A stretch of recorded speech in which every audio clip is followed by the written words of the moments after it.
Okay, good evening, everyone. It is 6 p.m., February 22nd, 2023. It is time to call the Franklin City Council meeting to order. Ms. Rhodes, roll call, please. Yes, sir. Mr. Austin, Present. Mr. Houston, Ms. McGinnis, Here. Ms. Nally, Here. Ms. Price, Here. Mr. Prime, Here. Mr. Taylor. Here. Sir, you have a quorum. Thank you, ma'am. Mr. Brian Reese, prayer and pledge, please. All right, invite you to join me. Our Father, we come to you tonight, and we are just so grateful to be here in this hall. I pray that you'd be with this meeting, be with all of the items on the agenda. I pray that things go smoothly and well and good decisions are made for our city. And just want to thank you for these public servants on the council. Thank you for those who serve in areas of our police department, our fire department, our first responders, and our hospital. Thank you for all of our educators and those who invest in the next generation of Franklinites. We just pray you would be with this meeting, and we'll give you the thanks for it. It's in your name we pray. Amen. Let's stand for the pledge. I pledge allegiance to the flag of the United States of America and to the republic for which it stands, one nation, under God, indivisible, with liberty and justice for all. You may be seated. Ryan, I always look forward to your pledge, but you may have been outdone. Yeah, you may have gotten outdone this time. Yeah. So anyway, welcome everybody for being here. Emily, do you want to tell us just a little bit about Troop 4828? Yes, we are a local troop here in town. We have girls from Northwood, Creekside, Custer Baker, and Greenwood Christian Church. And this troop has been active since most of the girls were first graders, our oldest ones. We just meet all around, visiting local businesses, or our last meeting was at the Rock Wall at the Park and Rec. We obviously are in cookie season, so if anybody needs cookies, let me know. We'll be at Walmart this weekend. You can stop by and see us at the cookie booth. And they're great. They're adventurous and they're fun, and they're excited to be here today to get their government badge. So we are learning how our government works, how our town works. So they just wanted to see a meeting in action. Well, I appreciate that, and let me tell you, girls, we're still trying to figure out how it all works, too. So don't feel too bad, okay? And thank you for all you do, and keep up the good work. Thank you. Thank you for having us tonight. Okay, is there any other announcements, presentations, or public comments that's not on the agenda? Hearing none, we will move forward for the consent agenda. Move to approve the consent agenda from the meeting minutes from February 6, 2023. Second. We have a second by Mrs. McGinnis. So we have a motion and a second. All those in favor? Aye. Any opposed? Hearing none, we'll go on to old business. Move to read old business by title only. Second. Second by Mr. Taylor. All those in favor? Aye. Any opposed? Didn't think so. So we'll go on to the first item, which will be a public hearing.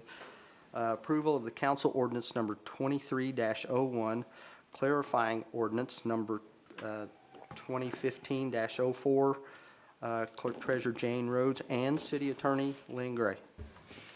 Jane, if I may, I don't have anything to add over the presentation that was presented to you. I've not heard any additional comment from anybody, but we do have a public hearing, so if there's any questions from the public and/or if there are any questions for the council members, I'm happy to answer them. But you'll recall, this is simply clarifying the incentive payment for the 20-year anniversary. When someone has been here 20 years, we will make that payment to them, and it clarifies what it's intended to do.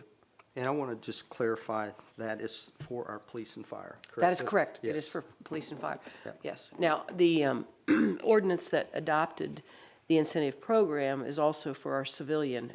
Previously, the one that was repealed was only for police and fire, public safety. When they adopted a new ordinance, it did give our civilians continue to get a 100 for each year up to 1,000. That's for all city employees, and that's what they did. But this clarification on the 20-year is only for police and fire. That's correct. Okay.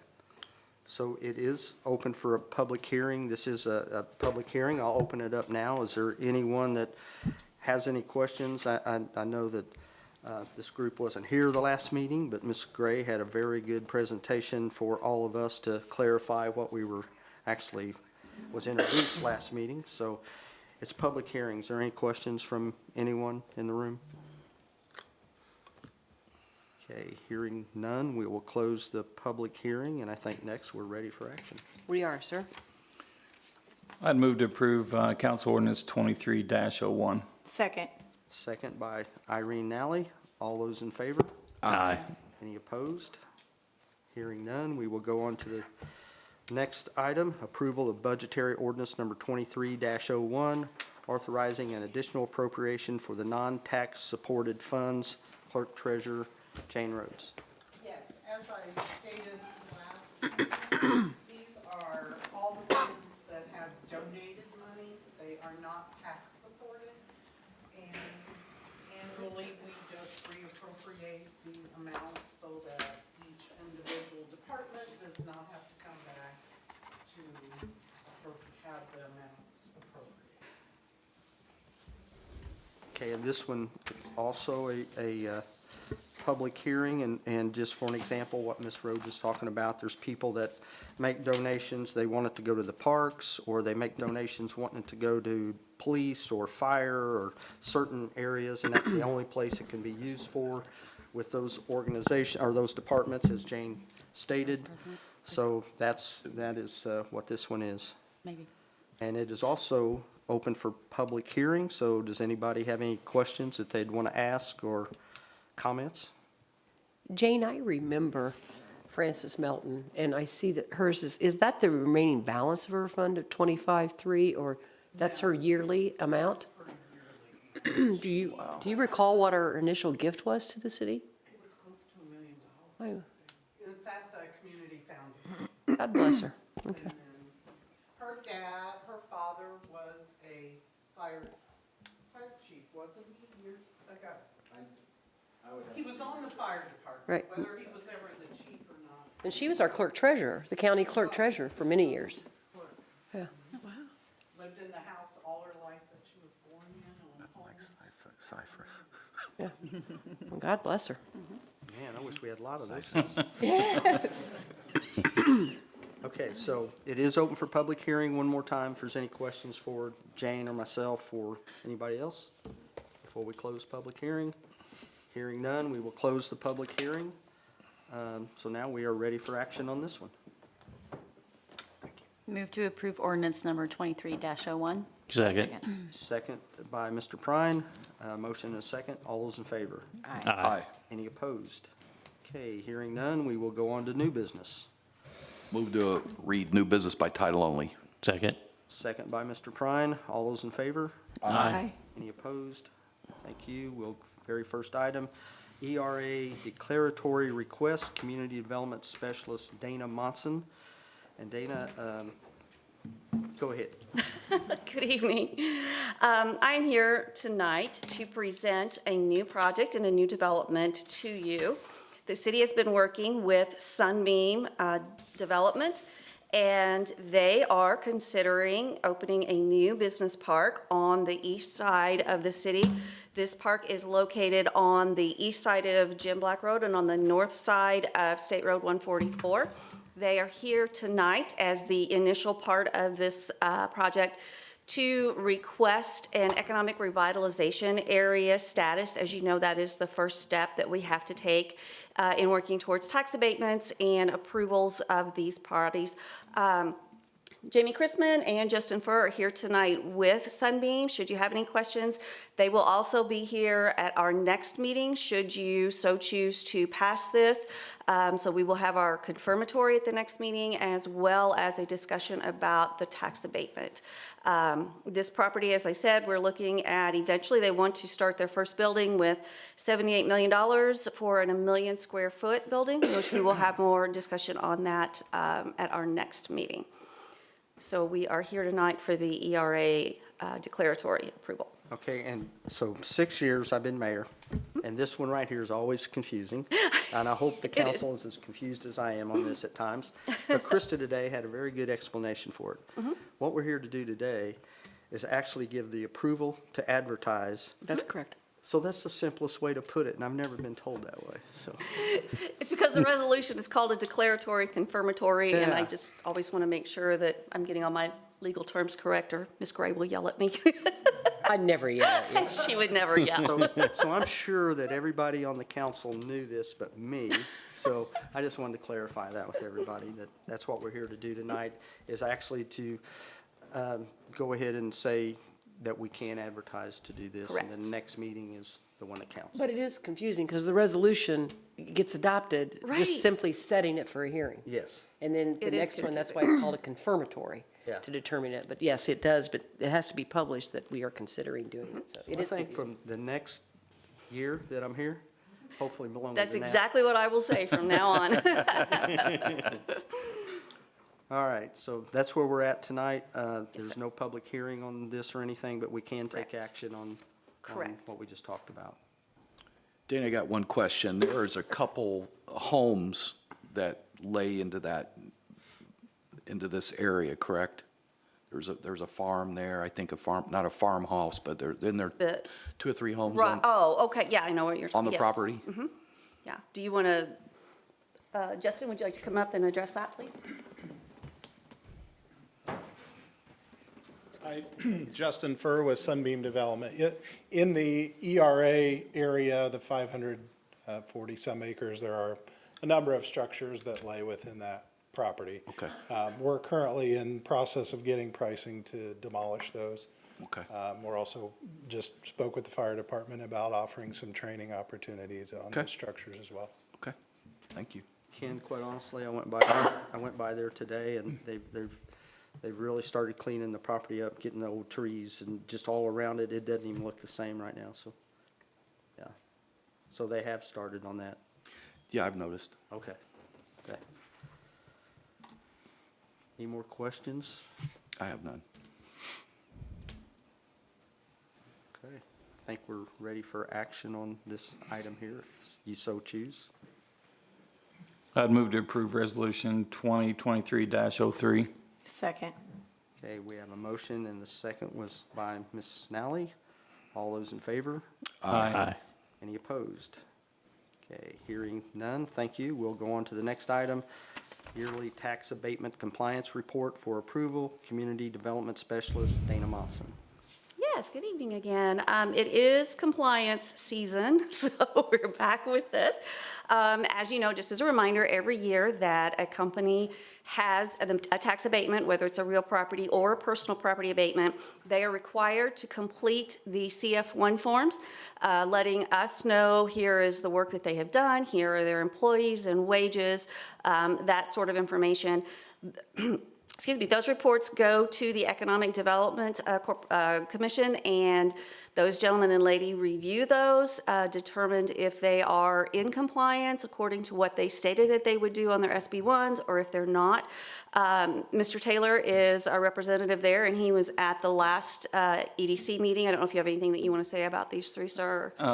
But there was 3 that came before us this last meeting, and 1 we're going to bring back in, but the 2 in front of us today, Heartland and Shelby Gravel, were both, I think, well above and beyond what they were both down a couple employees, but what they were paying was more than making up for that. And their personal property was up. They've invested big back into the city, so we approved these 2 pretty quickly. So we are here tonight for your final approval to, for somebody to, if you so choose, to make a motion to find these 3 in compliance. It is Heartland Machine, C-2023-14, Shelby Gravel, Real Property, C-2023-40, and Shelby Gravel Personal Property, C-2023-41. Do we need to do those all individually? You don't have to, you can do them collectively if you wish, Okay. unless someone feels that one of them should not be approved, then you would separate it out. Okay. I move to approve the EDC tax abatements before us. Second. We have a motion and a second. It sounded like that one was from Jennifer. So we have a motion and a second. All those in favor? Aye. Any opposed? Okay, thank you, Dana. Thank you. Next one, approval of council resolution number 23-02, a resolution authorizing a 5-year continuation of interlocal association, City Attorney Lynn Gray. And just real quick, I'll try to explain what this one is. It's working with Workforce, Work One, Indiana, and it's the unemployment folks. And they have state statute, they have oversight by a group of mayors in different areas, and my group happens to be with the Shelbyville mayor, Beech Grove mayor, Greenwood mayor, Beech Grove mayor, and myself. I think that's the ones. But I just want to say that Workforce One and Sunbeam Development Corporation be here. I don't know that you guys reach out to them very much, but there's a lot of stuff there that could help with the businesses around here if you just reached out to them, and they have programs to help with training and all that. And we oversee some of that. The mayors get together once a quarter and make sure they're doing what they're supposed to do. So that's what this one is about. I don't know how many years we've continued this association. It's a 5-year. Yes, I know Mayor McGinnis. I know was I've on done it twice. Yeah. I remember the resolution twice, so. Yeah, so I don't know if I don't know if before Mayor McGinnis was there, if it was on there or not. I don't remember that part, but I know Joe was on this one. So, I guess I'm asking for approval, and it has to go I think it's every 5 years. Every 5 years, yes, sir. It has to go, so all the other mayors are bringing this before their council as well. There's no financial commitment. It's just time from the mayor. Right. I'll move it to approve Council Resolution 2302. Second. We have a motion and a second by Ms. Nally. All those in favor? Aye. Any opposed? Okay, thank you. Go on to the next item. Council Budgetary Resolution Number 23-02, transfer of the 2022 unused appropriations to the Board of Works. I don't like to use the term unused, but I guess it's what it is, and it's unused because of the encumbrances that we pass through. But the last few years, we've done the same thing and put the money back in the Board of Works, so it's easier for the clerk treasurer and quite frankly, myself to operate during the summer months. So is there any questions that you want to ask me about that? I'll feel free. I'll try to answer it. If not, I'm ready for action. It is a resolution, and you may act on it tonight. Mayor, you've been pretty consistent about doing this, so it's not something that's new to the council. No, and I think I even made the comment last year when we talked about this. I said we had $1 million. It looks like it says unused. It's not unused. It's just, and I said we will probably have about that much again. And I'm kind of thinking that, I think last year I said I figured it'd be somewhere around 500 to $1 million. It'll probably be close to that again this year, probably, but you never want to make a promise that happens, but. Of course. Yeah, so it all depends on how the work orders play out and we get the jobs done. And I can tell you one of them, the sidewalk project. I don't know if you guys have heard this or not, but it's been bid. The bids come in too high, and so it's been pushed back a couple months, I think, to rebid, kind of like our Yandee Street. Working with the MPO to try to get this moving forward just a couple months down the road, so. Is that on The West Jefferson. Jefferson Street, Yeah. didn't it? Yeah, so we'll get there. It's just, we want to be responsible and make sure that we get the right bids, and we're working on some other contractors that are going to try to bid at this time as well, so. Any other questions?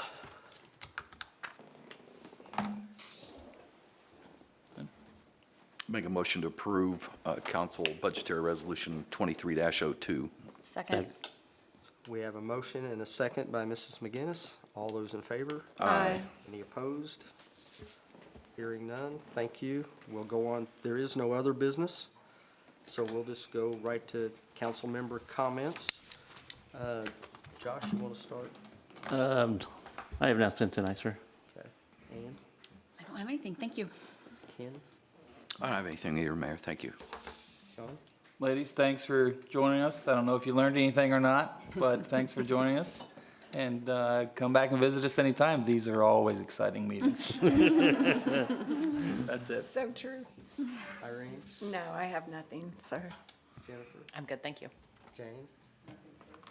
Lynn, No, sir? does any of you girls want to say anything? Okay, all If I right. want to be a lawyer, you can come next month and just sit up here. All right, there you go, that a girl. All right, She knows. all right, there you go. That's right. Good All job. right, so I think we're ready for a motion to adjourn. So move. Second. Second by Mr. Austin. All those in favor? Aye. Nobody's opposed. Thank That's you. right.